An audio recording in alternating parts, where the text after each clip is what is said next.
नमस्कार साथियों, पब्लिक वाणी news channel में आपका स्वागत है। मैं पंडित आदर्श शर्मा वशिष्ठ आपके बीच यहाँ उपस्थित हुआ हूँ एक ऐसे विषय को लेकर जो हमारे सनातन धर्म में जिसकी बहुत ही मान्यता मानी जाती है, और ये विषय है अधिमास। अधिमास जिसे मलमास या पुरुषोत्तम मास भी कहा जाता है, इसका आरंभ होना और इस महीने के अंदर हम किस प्रकार के कार्य को करें, कौन से कार्य हम ना करें, और ये अधिमास या मलमास या पुरुषोत्तम मास होता क्या है और ये क्यों आता है तथा इसमें हमें किस ईश्वर की आराधना करने से लाभ होता है, आज इस विषय पर मैं आपके बीच आया हूँ। सबसे पहले तो अधिमास या मलमास जिसे हम पुरुषोत्तम मास भी कहते हैं, यह प्रत्येक 3 वर्ष में लगभग 32 से 33 महीने में ये आता है। इसका कारण ये है कि सूर्य जब अपना एक वर्ष जो होता है पृथ्वी परिक्रमा करती है सूर्य की 365 दिन में करती है, और वहीं चंद्रमा का जो वर्ष हो जाता है वो 354 दिन में पूरा हो जाता है। ऐसी स्थिति में जो 11 दिन का डिफरेंस इन दोनों के बीच रहा सूर्य और चंद्र के बीच में, तो उस गैप को दूर करने के लिए जब ये 3 साल हो जाते हैं इसके पूरे, तब लगभग इसमें 1 माह की वृद्धि करनी पड़ती है और उसे ही अधिमास कहा जाता है। यानी जो 12 माह होते हैं उसमें 1 माह की वृद्धि, और इसे मलमास भी कहा जाता है। इसका कारण है जो हमारे 12 माह हैं उसके कोई स्वामी देवता उसे संचालित करते हैं प्रत्येक माह को, लेकिन ये जो 13वां माह था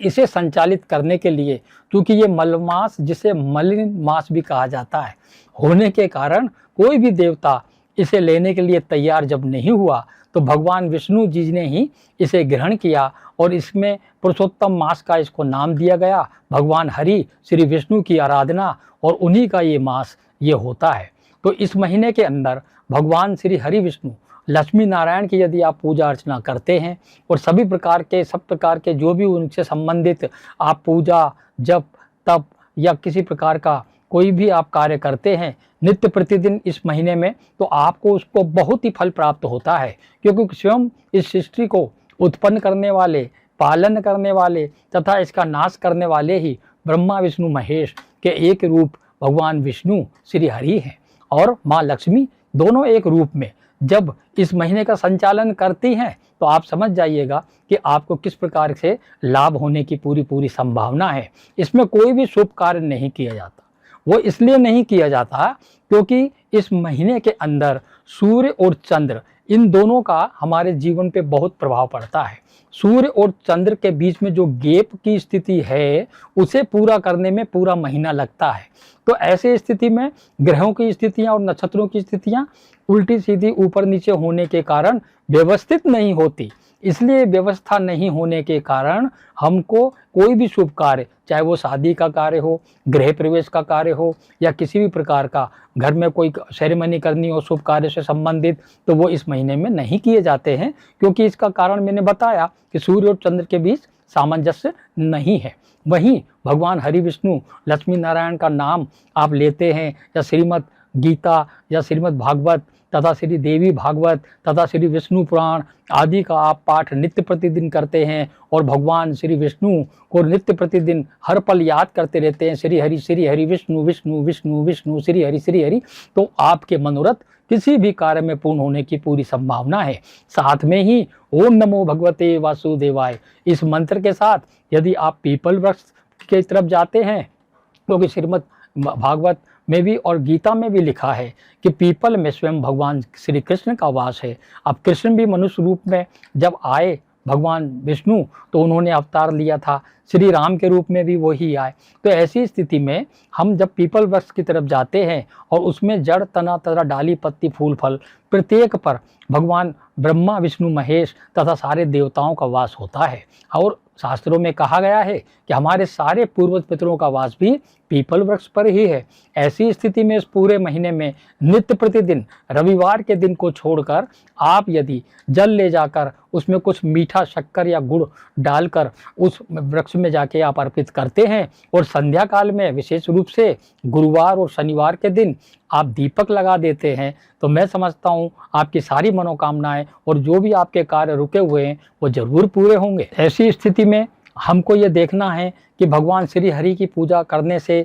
इस अधिमास में हम जितना से जितना अधिक फायदा ले सकते हैं वो हम लें और हमारे जीवन को सफल बनाएं। वैसे जो है अधिमास का जो आरंभ हो रहा है उसमें चंद्रमा वृषभ राशि में आकर ये शुरुआत कर रहा है। तो ऐसे में जो मेष राशि के जातक हैं उनके द्वितीय भाव में यहाँ पर चंद्रमा होगा। ऐसी स्थिति में उनको अयोध्या कांड, श्री रामचरितमानस के अयोध्या कांड का पाठ यदि वो नित्य प्रतिदिन कर लेते हैं तो आपको बहुत ही लाभ होने की संभावना है। वृषभ राशि के जातकों के लग्न में ही विराजमान हो रहे हैं चंद्रमा। ऐसी स्थिति में उन्हें श्री रामचरितमानस के बालकांड का पाठ यदि नित्य प्रतिदिन करना है तो उससे उन्हें लाभ की प्राप्ति हो सकती है। मिथुन राशि के जातक, उनके 12वें भाव में, कुंडली के 12वें भाव में आ रहा है हमारा ये चंद्रमा। ऐसी स्थिति में उन्हें कमल के पुष्प के साथ भगवान विष्णु की आराधना करनी चाहिए। तथा जो हमारे कर्क राशि के जातक हैं उनके धन भाव में, या जिसको इनकम का घर 11वां भाव होता है,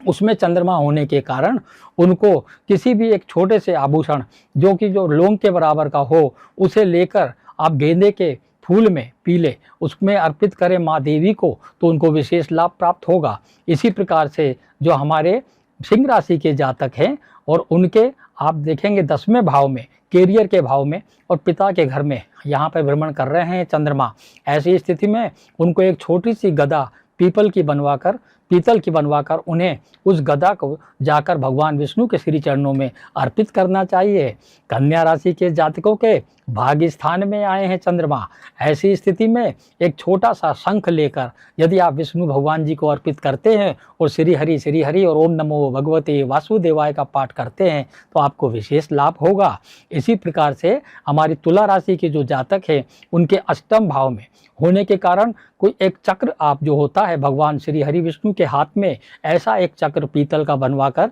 वो भगवान विष्णु को अर्पित करते हैं उनके चरणों में तो उन्हें विशेष लाभ होगा। साथ ही हमारे जो हैं वृश्चिक राशि के जो जातक हैं उनके 7वें भाव में चंद्रमा होने के कारण ऐसे लोगों को किसी भी प्रकार से उत्तरकांड का पाठ करना चाहिए। और श्री रामचरितमानस के उत्तरकांड में गरुड़ जी और भगवान काकभुचंडी जी का जो संवाद है उसे यदि पढ़ते हैं तो उनके घर में शांति भी रहेगी और पारिवारिक जीवन भी अच्छा रहेगा। इसी प्रकार से धनु राशि के जो जातक हैं उनके रोग, ऋण और शत्रुओं में चंद्रमा भाव आए हुए हैं। ऐसी स्थिति में धनु राशि के जातकों को किसी भी प्रकार से लंका कांड का पाठ, श्री रामचरितमानस के लंका कांड का पाठ इस पूरे महीने में करना चाहिए। तथा ओम नमो भगवते वासुदेवाय के साथ यदि हम श्री हरि को याद करते हैं तो उनके कष्ट, रोग, ऋण और शत्रु जरूर दूर होंगे। इसी प्रकार से मकर राशि के जो जातक हैं उनके 5वें भाव में चंद्रमा होने के कारण उनको यहाँ पर हमारा श्री रामचरितमानस का श्री सुंदरकांड का पाठ, अद्भुत हनुमान जी की आराधना और श्री सुंदरकांड का पाठ और साथ में श्री हरि, क्योंकि भगवान श्री हरि का ही रूप है भगवान श्री राम। तो श्री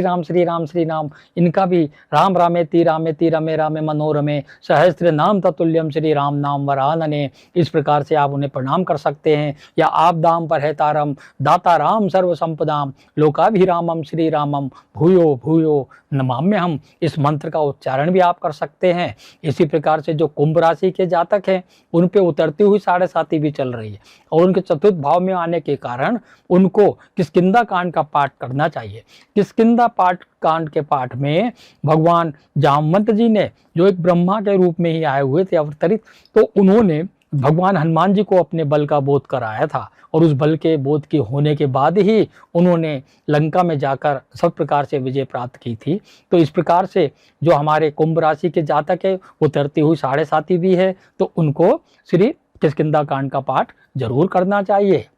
इसी प्रकार से हमारे जो मीन राशि के जातक हैं उनको पराक्रम भाव में आए हुए हैं चंद्रमा, तो ऐसी 3य भाव में जब चंद्रमा है तो उनको अपने आप को बिल्कुल संतुलित करते हुए अपने पराक्रम को और अच्छा बनाने के लिए तथा सभी प्रकार के सुखों को प्राप्त करने के लिए उनको अरण्य कांड का पाठ श्री रामचरितमानस के अरण्यकांड का पाठ जरूर करना चाहिए। और उसी अरण्यकांड के पाठ के आधार पर भगवान श्री हरि विष्णु लक्ष्मी नारायण को नमन करते हुए ओम नमो भगवते वासुदेवाय या ओम नमो भगवते वासुदेवाय श्री हरि विष्णु लक्ष्मी नारायण नमो, इस प्रकार का पाठ करने से उनकी सारी की सारी पीड़ाएं जरूर दूर होंगी। और इस अधिमास का आप अधिक से अधिक लाभ लेकर भगवान के श्री चरणों में आप जो पूजा पाठ करेंगे उसका हजारों गुना पुण्य आपको प्राप्त होगा और आपको प्रारब्धों से भी मुक्ति मिलेगी और इस जीवन में आप नित्य प्रतिदिन जरूर ही सफलता प्राप्त करेंगे। धन्यवाद साथियों। जय श्री सीताराम।